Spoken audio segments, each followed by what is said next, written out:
साल लाखों स्टूडेंट सुबह से पहले उठते हैं। वो अपनी नींद, अपना बचपन, अपनी खुशियाँ सब कुछ एक सपने के लिए कुर्बान कर देते हैं। वो सपना है डॉक्टर बनने का। कई घरों के लिए नीट सिर्फ एक एग्ज़ाम नहीं, एक उम्मीद है, एक कुर्बानी है, एक मुस्तकबिल है। लेकिन जब एग्ज़ाम की सच्चाई और ईमानदारी पर सवाल उठने लगे तो सपने सड़कों तक आ गए।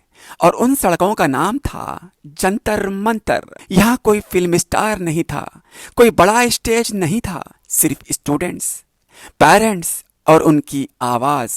हमें एक सच्चा, साफ सुथरा एग्ज़ाम चाहिए। किसी ने तो 2 साल तैयारी की, किसी ने 3 साल, किसी ने कोचिंग के लिए कर्ज लिया, किसी माँ ने अपने जेवर बेच दिए, किसी बाप ने रात दिन मेहनत की। हर स्टूडेंट के पीछे एक पूरा परिवार खड़ा था। दिन गुजरते गए और स्टूडेंट की तड़प बढ़ती गई। मीडिया भी पहुंच गई। पूरे देश की नज़र जंतर मंतर पर टिक गई। सब एक ही बात कर रहे थे, एजुकेशन सिस्टम की ईमानदारी और सच्चाई पर और स्टूडेंट के मुस्तकबिल पर। एक माँ की आंखों में आंसू थे, एक बाप के चेहरे पर फिक्र थी, लेकिन दोनों के दिल में एक दुआ थी, बस हमारे बच्चों के साथ इंसाफ हो। हर आवाज में दर्द था, लेकिन हर चेहरे पर उम्मीद भी थी। स्टूडेंट का कहना था, हमारी मेहनत की कदर होनी चाहिए। सूरज ढल गया, लेकिन उम्मीद नहीं ढली। यह सिर्फ एक प्रोटेस्ट की कहानी नहीं, ये उन लाखों स्टूडेंट की कहानी है जो अपने सपनों के लिए मेहनत करते हैं और उम्मीद रखते हैं कि उनकी मेहनत के फैसले सिर्फ उनकी काबिलियत से हो।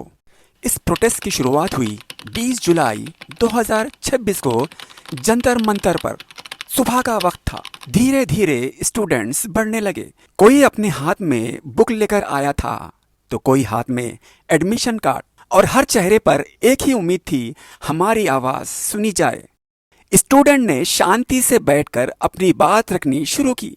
उनके हाथों में प्रोटेस्ट बैनर थे और दिल में सिर्फ एक सपना कि हमारे साथ इंसाफ हो। 22 जुलाई 2026, जगह जंतर मंतर। जैसे जैसे भीड़ बढ़ने लगी, वहां सिक्योरिटी और पुलिस की तादाद भी बढ़ने लगी। माहौल धीरे धीरे तनावपूर्ण हो गया। कुछ जगहों पर पुलिस और प्रोटेस्टर के बीच धक्का मुक्की और झड़प की खबरें सामने आई। कई वीडियोस में अफरा तफरी, लोगों के गिरने और कुछ प्रोटेस्टर्स का जख्मी होने का मंजर नजर आया। उस वक्त हर तरफ चीखें, दौड़ते हुए स्टूडेंट्स, रोते हुए पेरेंट्स, और हवा में सिर्फ एक सवाल था, क्या हमारी बात सुनी जाएगी? कुछ स्टूडेंट्स के कपड़े फट गए, कुछ को चोट लगी। वॉलंटियर्स और मेडिकल टीम्स ने जख्मियों की मदद की, लेकिन उनकी आंखों में सिर्फ दर्द नहीं था, एक उम्मीद भी थी कि एक दिन उनकी आवाज़ ज़रूर सुनी जाएगी।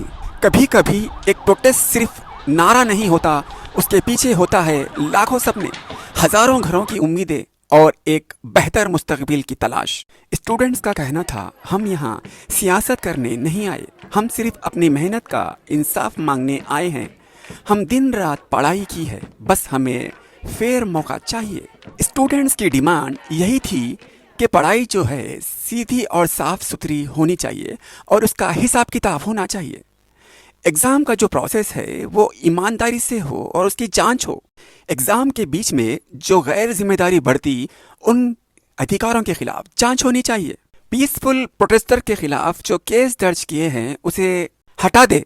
प्रोटेस्ट के दौरान जो जख्मी और घायल हो, उनकी मदद की जाए, उनका इलाज किया जाए और स्टूडेंट की आवाज़ सरकार तक पहुंचाई जाए। ताज़ा रिपोर्ट्स के मुताबिक सरकार और स्टूडेंट्स के बीच बातचीत हुई, कुछ मांगों पर सहमति बनी।